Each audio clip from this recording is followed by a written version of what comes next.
รอทานานเข้าไปเลยพี่น้องจับเห็นยังดีเนาะปิดประตูประต่างอยู่นี่โอ้มีคนอยู่บ่ไม่ได้โอ้ยโอ้พี่น้องโอ้แพงรถไปแพงรถแพงรถรถยางหัวไปบ่ได้ยางหัว3คันเลยตอนนี้โอ้หากระแจแพงเด้อมื้อนี้โอเค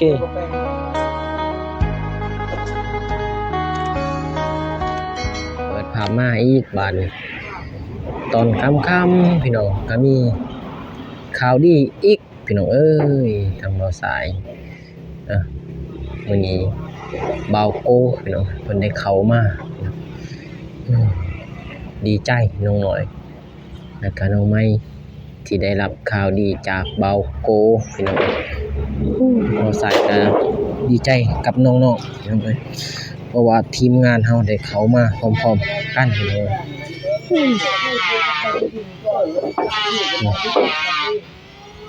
จะคิดหน้าพี่น้องเอ้ยโอ้หลากหลายพี่น้องแต่ว่านี้ได้ยินทางอันนั้นอ้ายเบาโคเพิ่นว่าหลังคาทางเบาเจ็บพี่น้องเพิ่นรับเมาหลังคาแต่ตอนนี้อ้ายเบาโคเพิ่นได้เงินพี่น้องเงินคือดีซื้อใหม่พี่น้อง25โตพี่น้องอ้ายเบาโคเฮาก็ดีใจน้องๆที่ได้แต่ว่าสิว่าแล้วเลยก็ยังพี่น้องยังบ่ครบโอเคพี่น้องพี่น้องทำงานตามทางนี้เด้อพี่น้องโอ้พี่น้องบ่าวสายก็ผมยาวพี่น้องตัดผมก็โอเคพี่น้องตัดผมมาเลยคนอื่นก็กราบทักทายสบายดีเด้อพี่น้องเมื่อสุขทุกคนบ่ว่าจะเป็นภายในหรือว่าต่างประเทศก็กราบสบายดีพี่น้องเข้าสู่ช่องบ่าวสายชาแนลคือเก่าคือเดิมพี่น้องเอ้ยโอ้พี่น้องเอ้ยคือว่าค่อยคำลงแรงพี่น้องคึกคืนมีทั้งอายเบามิกแล้วก็อายเบาอนุสาวนูนาพี่น้องทีมงานลาวไต่พี่น้องเป็นเขามาอัปเดตทั้งน้องน้องไม้น้องน้อยพี่น้องเอ้ยไปเดี๋ยวไป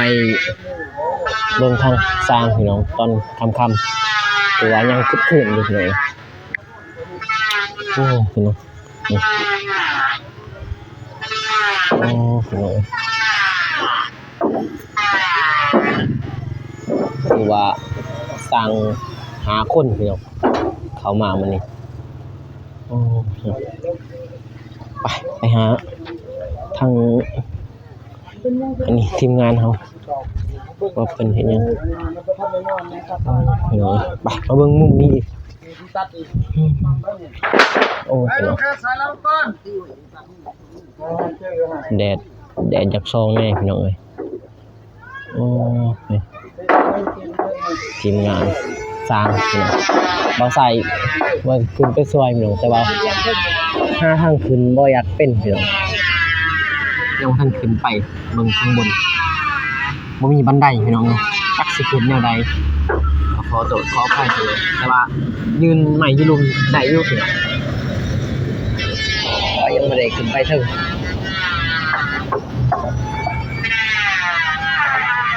ถือว่าคึกคืนเลยทีมงานเขาก็เขามาลายอยู่สิ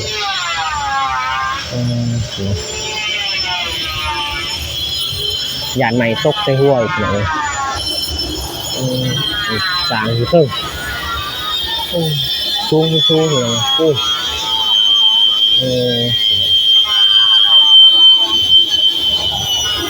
โอเคพี่น้อง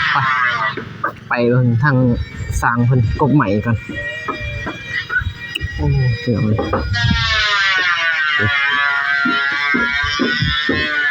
สบายดีเด้อ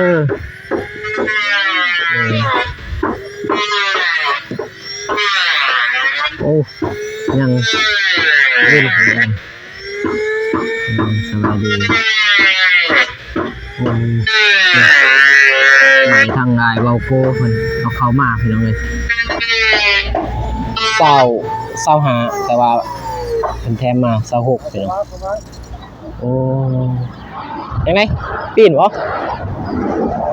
ไปคุณเลย เอาไปเลยเหรอ จับก่อนให้จะซอยแล้วได้ปะ โอเคมา ไปจะซอยบ่ได้ครับบ่เป็นหยัง ได้อยู่พอเลยวะนี่ ไปทำลายยางเลยทำลายยาง โอเคเนาะปลาลุมบ่ชั้นถึงบ่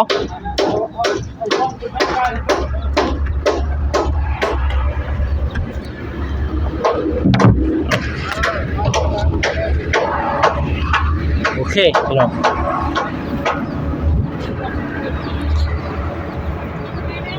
มาได้แล้วฮะ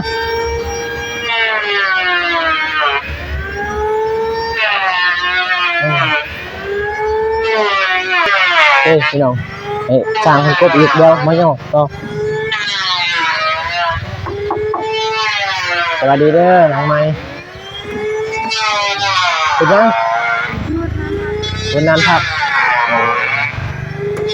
โอเคกดเลย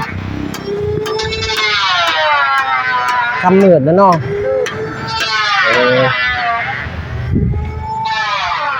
นานพัก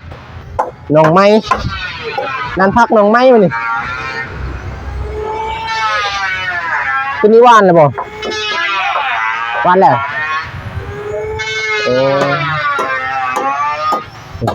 สร้างเหรอ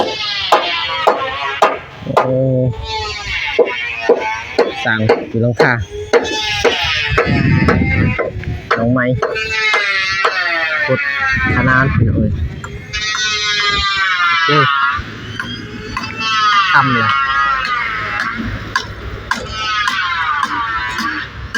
โอ้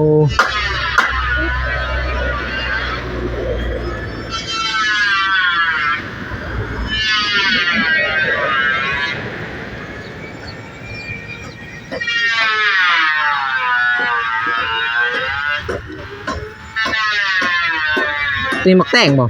เดินมาแต่ง มีมักแต่งเนาะ โอ้ โอเค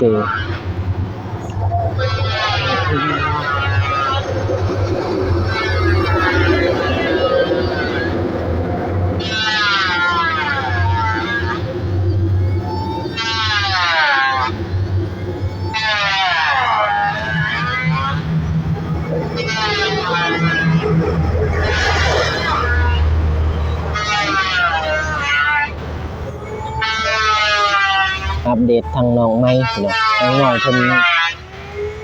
ยังติดธุระกับไอ้เบาโก้นี่พิเศษมื้อนี้ทางไอ้เบาโก้เพิ่นได้เข้ามาพี่น้องโอ้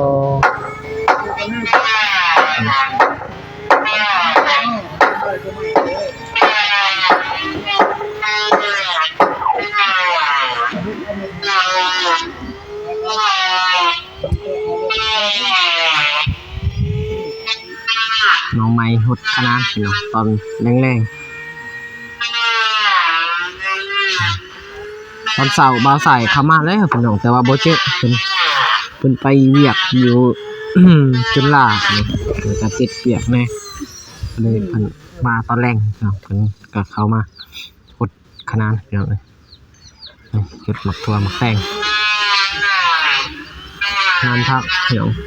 ทางทีมงานนั่นแหละเขามาเฮ็ดเป็นนานพัก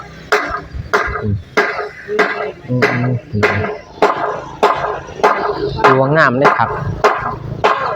งามเนาะ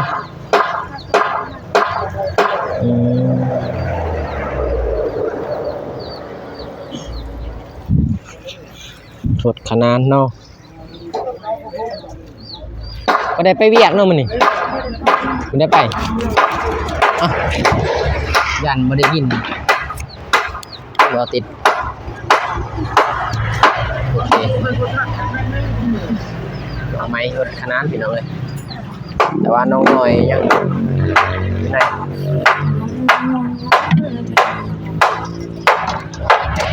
คนกระดุกอยู่ได้พี่น้องเอ้ย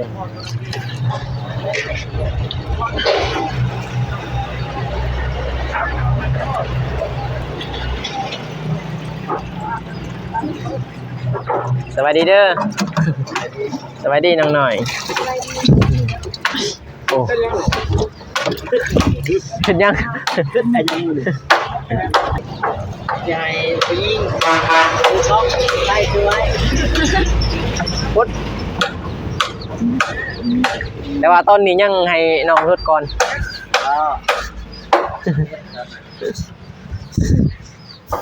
แล้วนะผู้ชายช่วยเนาะคือได้ แล้วนั่นมันเป็น เนี่ยมาเล่นนั่นน่ะพักเป็นลายหน่อย ลายู ถึงวันเดียว มีต้นใหญ่ๆนี่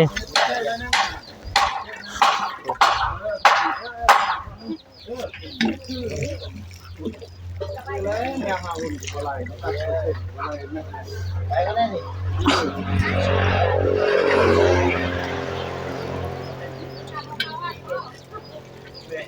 ไปได้จ้ะ แข่งได้งามอยู่บ่ งามอยู่ มะเขือบ่ตันน่ะ โดย โอ้ปลูกมะเขือเนาะหัวผัก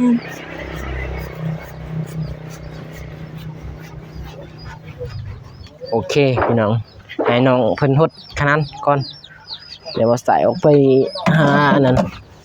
เดี๋ยวใหม่เด้อขอใหม่นี่ แป๊บเดียวอ่ะนี่โอเคพี่น้องเดี๋ยวไปหาเบาโก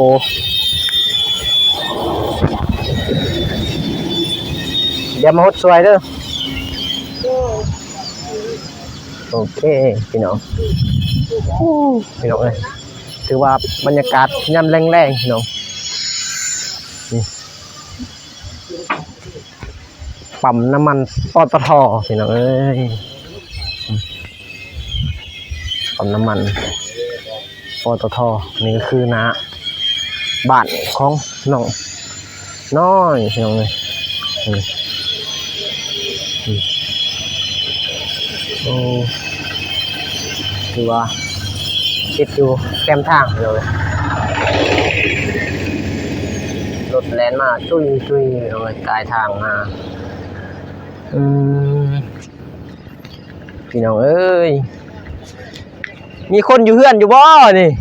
ผมมีให้ บ่มีบ่ ผมมีใครอยู่ คือว่าปิดประตูเนาะพี่น้องเอ้ย ผมมีใครอยู่เรือนให้ อยู่สองคนน่าเป็นห่วงอยู่ได้นี่บ่เป็นหยังบ่โอ้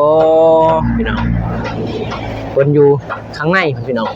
คนดังไพ่นึงเขาพี่น้องแต่ว่าตอนนี้อัดประตูปิดไว้เพราะว่ายัน ล่มพี่น้องล่มแห้งพี่น้องมีตั้งแต่ล่มพี่น้องอากาศตอนแรงๆพี่น้องพอดีนึงเขานึงน้ำทางเบาโกเพิ่นก็เข้ามาโอเคพี่น้องเดี๋ยวบ่าวสายสิได้อัปเดตเข้าไปอยู่ในเลยพี่น้องเพราะว่าเปิดบ่ได้ลมพัดพี่น้องโอเครอทานานเข้าไปเลยพี่น้องจับเห็นยังดีเนาะปิดประตูประต่างอยู่นี่โอ้มีคนอยู่บ่ ผมมีให้ โอ้ยโอ้พี่น้องโอ้ย แปลงรถไปแปลงรถ แพงรถ รถไปผมเป็น รถย่างหัวไปบ่ได้ ยางหัว 3คันเลยตอนนี้ โอ้ หากันแจแพงเด้อมื้อนี้โอเค ก็แปลงมันก็เป็นมันนี่ เปิดเลยบ่นี่ ไม่จะมาเอาได้พวก มากเลยเหรอ ได้บ้องมาเอา มากเอ้าโอ้ยมาก แม่เลย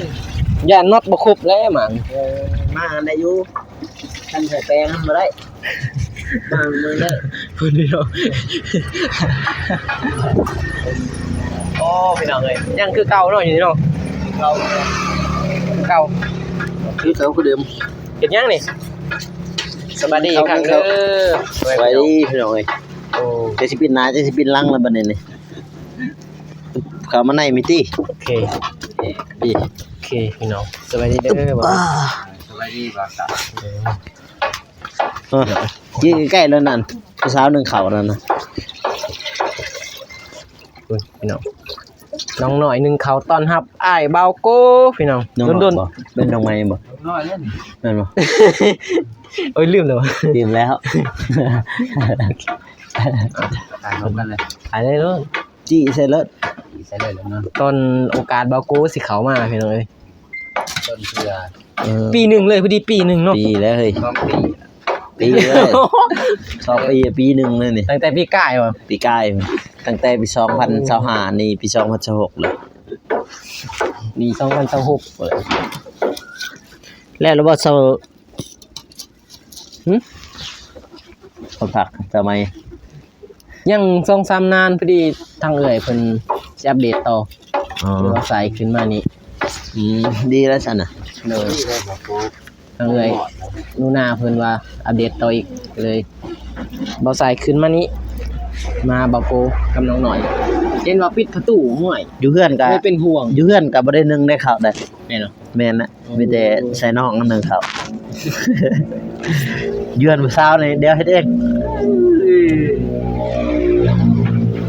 พี่น้องเอ้ยเพราะว่าคันได้มาแล้วถือว่าสนุกแล้วนะทีมงานน้องมิกเนี่ยอัดตู้อีกบ่ อัดเลย โอ้ล็อกได้ทางผลบ่ซ้ายล็อกไปเลย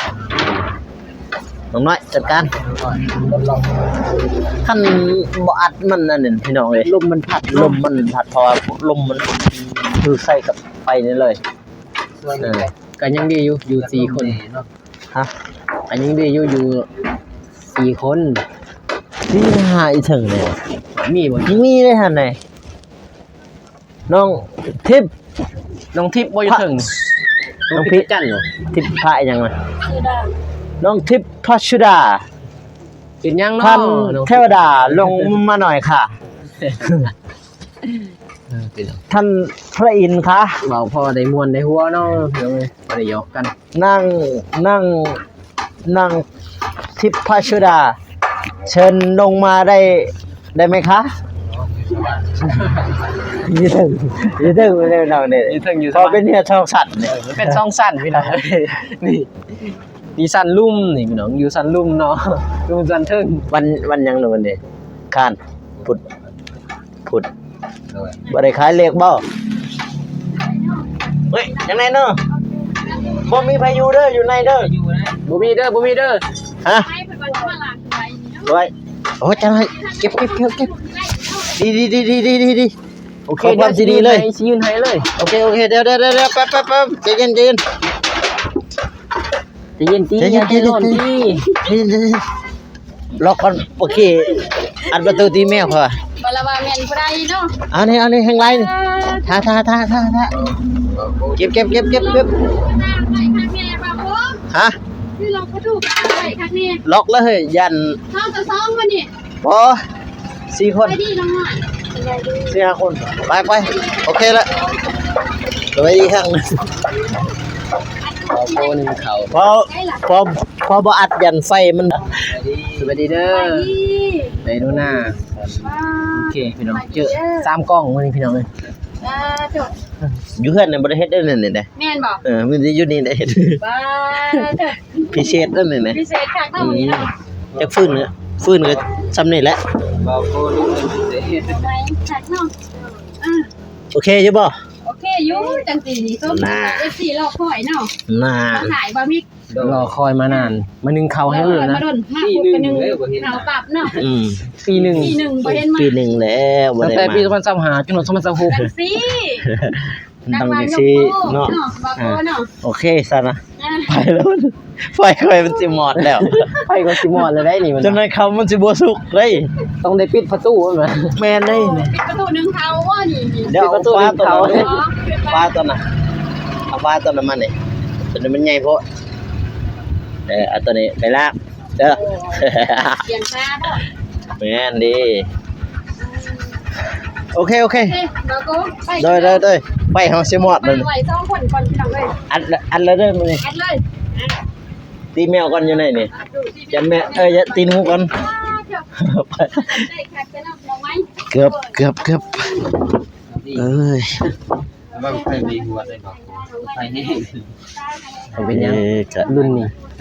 โอเคอยู่ รุ่นนี้มันหล่ออยู่แล้วอะนะ เด้ ปักมักฟิกมา อืม ได้น้องหน่อย โอเคบ่ โอเคอยู่บ่บาโกมาหา บ่โกนดึงดังไฟดึงเขาให้ โดนเติมได้บาโกแสดงเขามาพี่น้องทั้ง FC ก็คอมเมนต์หลายๆพี่น้องให้บาโกพี่น้องแต่ว่าทางบ่าวสายก็บ่ได้ว่าหยังพี่น้องเพราะว่าทางอ้ายเพิ่นก็ค่าแน่ แม่น ก็เลยก็บ่ได้โทษให้พี่น้องเพิ่นมีเวลานำใดก็เพิ่นได้เข้ามาเนาะอ้ายเนาะ เด้อเด้อ เพราะว่า อันนี้มันก็ขึ้นกับอ้ายพี่น้องที่เข้ามาว่าเพิ่นก็ค่าเวียกค่างานนี่แหละตามช่วงนี้เนาะอ้ายเวียกหลายแต่มื้อนี้เพิ่นก็ได้เข้ามาเนาะ เข้ามาปุ๊บ มี นึ่งข้าวให้กินรถ เออ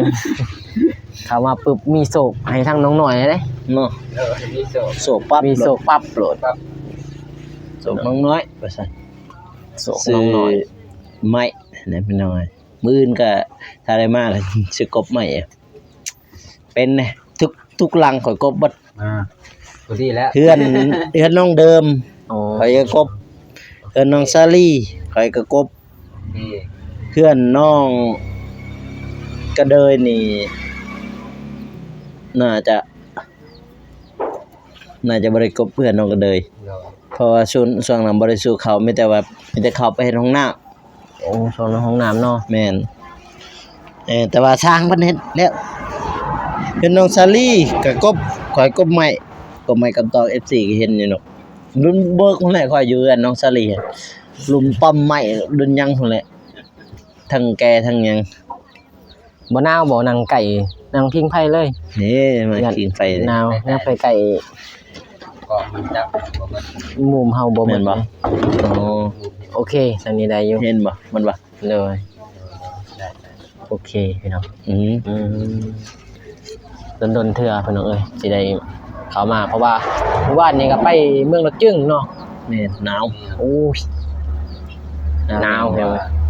ทั้งลมพัดเย็น ครั้งแรกในชีวิต แม่นบ่ ก็ บ่ทรายเลย คันว่าไปแจกเครื่องนี่ครั้งแรกคันว่าขึ้นไปอันนั้น ไอ้เถื่อ อยาก2-3เทื่อนะ ฮ้อนบ่ตัวเมือง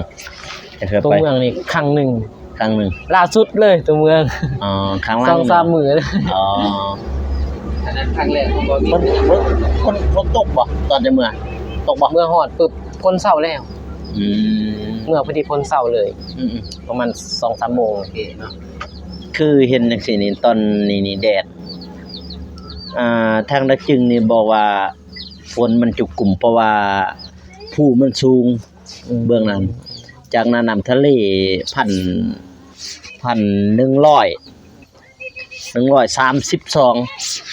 เพราะว่าเป็นหยังคือจังหูเพราะว่าเบากูมันมีกล้องเนาะมันมีกล้องหน่อยใจละกล้องหน่อยนี่กล้องตัวหน่อยตัวนี้มันจะวัด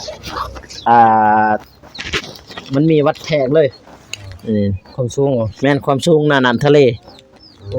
อยู่นี่ก็เบิ่งได้อยู่นี่เบิ่งเด้อสิตั้งให้เบิ่ง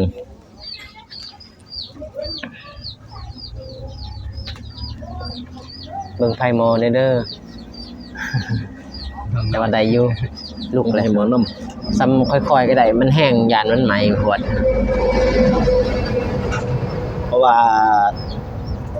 ตอนนั้นตั้งไว้ ความสูงของน้ำทะเลนี่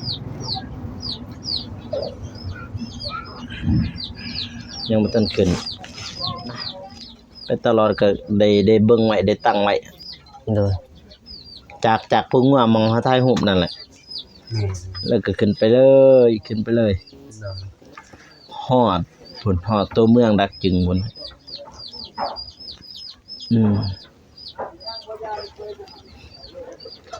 เบิ่งไฟเด้มอดบ่ได้กินข้าวเลย นะเนาะก็สิมาถามความรู้สึกน้องหน่อยมื้อนี้เนาะที่มีทางผู้ใหญ่บ่าวโกมามอบเป็นจำนวนเงิน2ล้านกีบเนาะ แม่น2ล้าน แล้วก็ได้ซื้อเป็นไม้เซ็นเลยเนาะ ไม่เซ็น จำนวน25โต ก็ถือว่า จะได้น้องหน่อย รู้สึกดีใจ ดีใจเนาะ โดย มีผู้ใหญ่ทางบาวโกได้มามอบให้แล้วก็ได้เห็นเนาะหรือว่าได้เห็นเลยมื้อนี้เป็นไม้เส้น48นั่นแหละพี่น้องประมาณ25โตตามงบที่บาวโกมีเนาะ แม่นตามงบเฮามีนั่นแหละ บาวโกมีให้เนาะบ่รวมบ่หลายดอกก็คือว่าทางเฮาก็หลายแล้ว แม่นหลายเลยซั่นน่ะ ทางเก้าปูที่ได้เป็นเสียงหลายแล้วเนาะเราได้เห็นเงินสำนึกนะน้องหน่อยก็ดีใจวะ ดีใจ ดีใจแบบว่าบ่ออกกันเนาะ แม่น ก็บ่มีหยังบอกกูบ่มีก็ได้สอบถามหมด หมดสำนึกแล้วเนาะคือว่าได้อัปเดตให้พ่อแม่พี่น้องได้เห็นนํกัน ได้เห็นแล้วบ่ใหม่นั่นน่ะ ในเรื่องระบบใหม่ฮะ เบิ่งแล้วบ่ แต่ว่านั่นแหละมาแล้วบ่มีสิลงไปเบิ่งใหม่เด้อ เนาะ มีแต่ไอ้บอกโกนึงข้าวในซุปมื้อนี้ อยู่นี่หันจากหน้านับทะเลมองหาอยู่นี่500 เมตรนั่นได้เห็นบ่เห็นบ่เห็นบ่ บ่เห็นเรื่อง เลื่อมบ่จะเอาแสงลงก็ได้